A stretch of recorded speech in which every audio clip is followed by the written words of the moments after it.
All right, for you older guys out there, what is this? Is it a DeSoto, a Packard, a Pierce Arrow, or a Chrysler?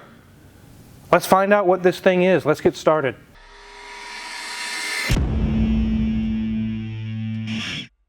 This is Euro-Asian Bob's, and we're going to reveal to you what it is as we do the walk around. But it is very old. It looks like something from the late 1930s. It's actually newer than that. And it's probably the nicest model, nicest one of these in the Milky Way galaxy.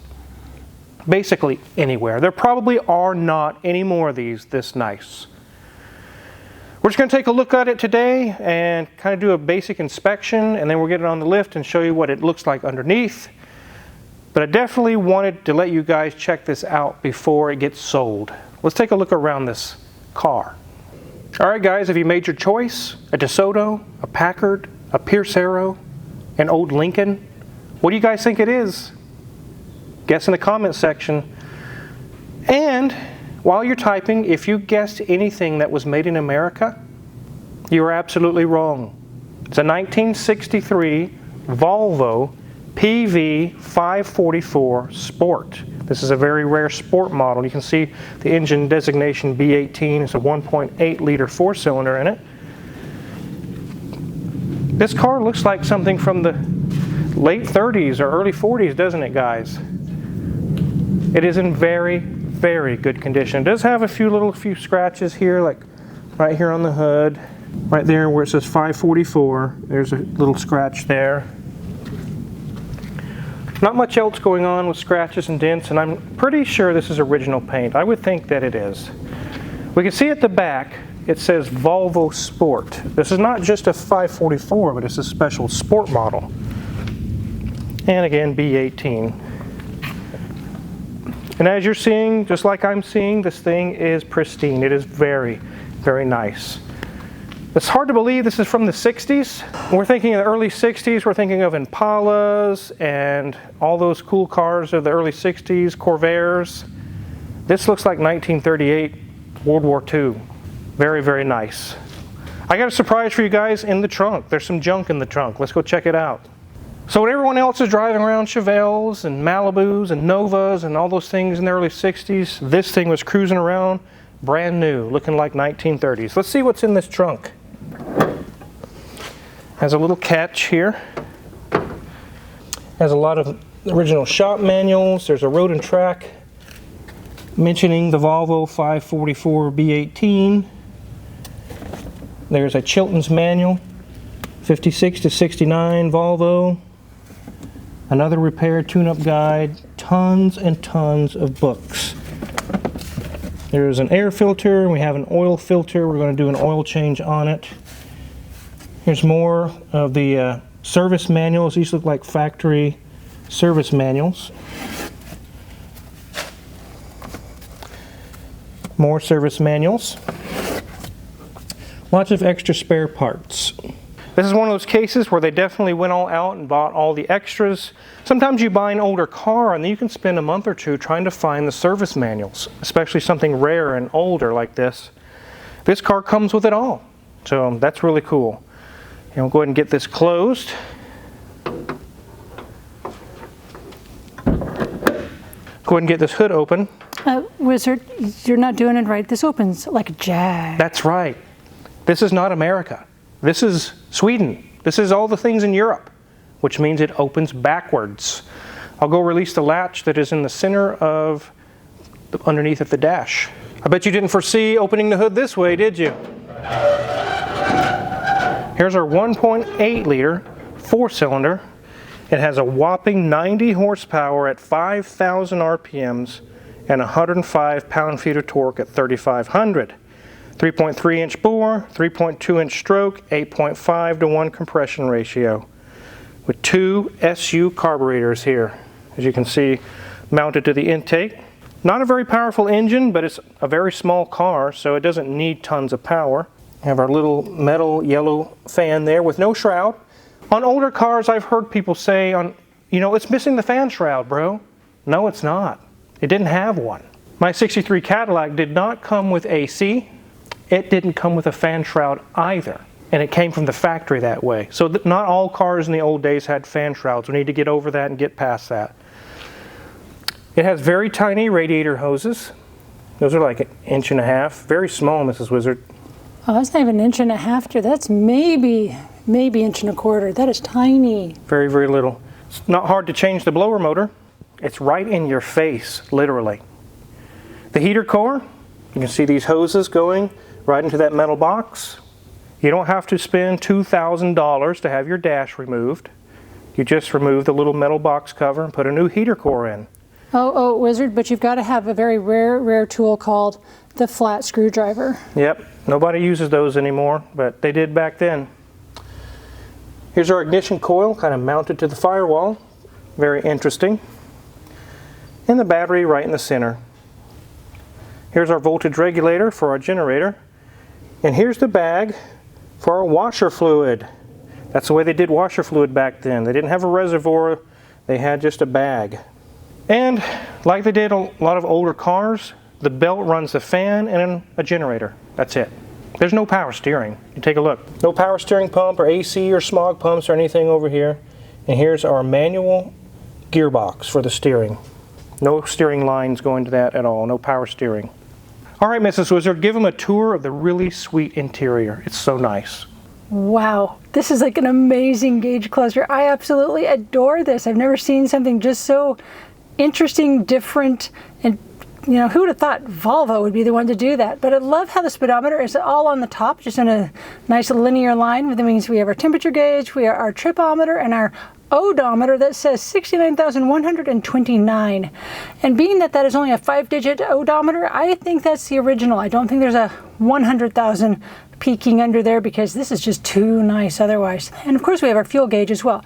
A couple of lights back there as well. We can see the blinker light, the oil light, the headlights, just lights to let you know, hey, something's going on or something's turned on.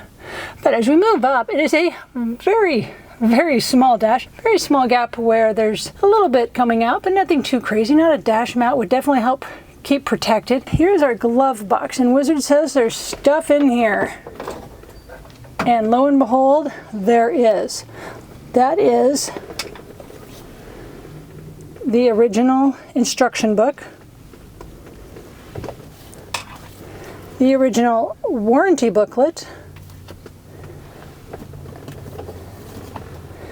the original and owner's handbook. I wouldn't say this is the owner's manual because it went for multiple years, but even then it was worth $5. And as we keep going through, just to let you know, we have the owner's permission to be going through the glove box. I don't go through glove boxes like this normally in anybody else's car, but we just have, I guess, a notepad. There's nothing in here, but it's still nice, quiet, and vintage, and held together like MacGyver holds everything together. A little duct tape.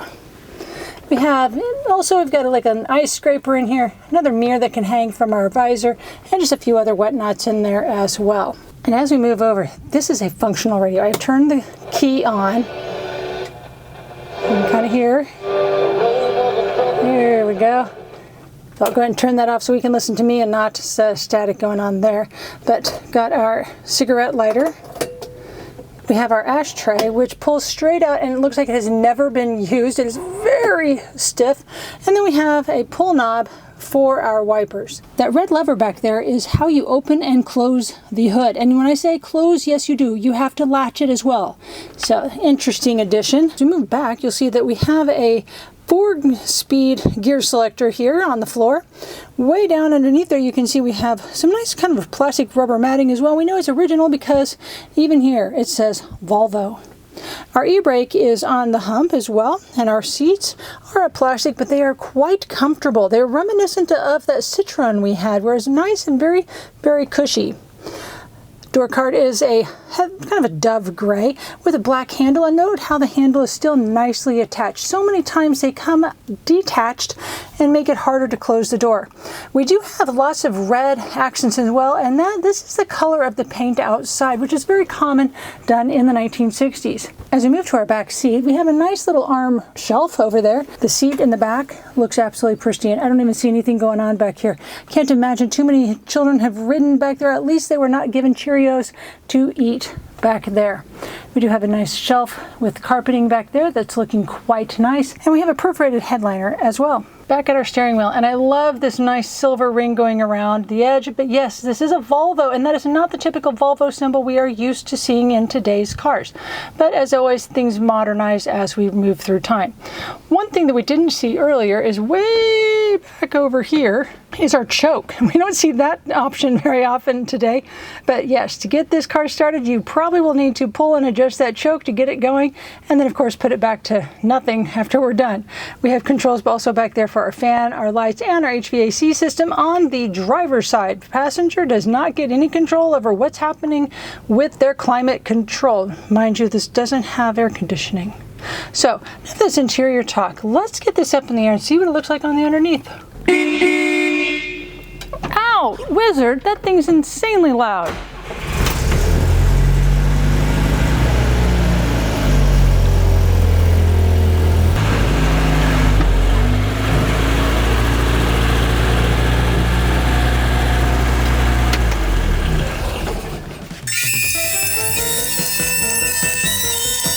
Well, here's our radiator, and there is really nothing leaking there. So no coolant leaks going on. We can see we have a baby sway bar right there, which you don't really get back in the 60s on many American cars. Drum brakes up front. Sway bar links are in good shape. Looks like it has newer hoses for the brakes. Everything's been greased, I can tell. No blown out shocks, it looks fairly new. Here's our brake master cylinder underneath the car, not up top where you can get to it easy. That's pretty common when older cars, brakes are down low, not up high. Here's our drum brakes over here, good shock, nothing leaking, everything's intact, looks really nice. It does have some minor seepage going on, but it's nothing worth a big tear down right now. We do see this, it's like a pipe sticking down. It's like, what does that go to? Nothing. This is before the days of emissions and government mandated emissions. The PCV system, it doesn't have a PCV valve. It doesn't suck up the crankcase vapors and burn them. It just blows them on the ground while you're going along. It's called a road draft tube. When it's running, there'll be a very fine fog coming out of this. It's normal. All of them do it. All cars that had a road draft tube do this. It just vents it to the atmosphere. So as we go back, we're going to have our tiny little manual transmission, which again, it has tiny bit of seepage, but nothing serious. Look at this old muffler, Mrs. Wizard. Wow, that is crazy, and it's in the middle of the car. Yep, it's in good shape. So here's a very tiny drive shaft. U-joints are actually good. No issues there. Looks like years of seepage from gear oil, but again, I wouldn't mess with it. In the back, we have coil springs, drum brakes, and a shock. If you go to lift this in the air to keep this from overextending, they have a strap in place. Brakes look good, I don't see anything leaking. And there's our strap again and our nice looking shock. Here's our fuel tank with a drain. Imagine that. You can drain your fuel tank and clean it out. You can't do that today. And then we have a second muffler back here at the end as it curves around and comes out the back. This is where our spare tire goes. Nice big indentation in the body to hold the spare tire. And it has very thin tires. Take a look, guys. It's a really tall tire, but it's very thin. That's the way tires were back then. They weren't wide. Nice white walls, still in pretty good shape. Let's get this thing back on the ground. We get a lot of really weird, strange cars in, a lot of them coming from Eurasian Bob. He's really the go-to guy for really strange, special, rare cars. For some reason, he's just able to find these cars and in really good shape like this one. I don't know how he does it. It's the old saying, Eurasian Bob strikes again for the 1,000th and 544th time, I guess. So the quick history of this car, the person who purchased it new has passed away, the first owner. The family traded it in out in western Kansas on a brand new Ford Maverick. Isn't that crazy? You drive up in this for your trade-in on a new Ford Maverick? Anyways, as time would go on, Eurasian Bob ended up with it, and it is now for sale. We're going to be doing an oil change. We did a quick inspection on it, check over, make sure everything's safe, ready to go. If you want to buy this car, you're like, that is awesome, I've got to have it. We are not the person to contact. I have no idea on the sales details. But Eurasian Bob's link is in the description. You can contact him and work a deal on this really sweet old Volvo. Before this car left and it gets sold and goes who knows where, definitely wanted to get a video to show you guys a really rare Volvo. It looks like an old American car from the 30s, but we got fooled, didn't we? If you're curious what kind of tools we're going to use to work on this old Volvo or any other vehicle in the shop here, check our Amazon affiliates link in the description below. A lot of tools we use in the shop are for sale there, and if you purchase any of them, we get a small cut and really appreciate it.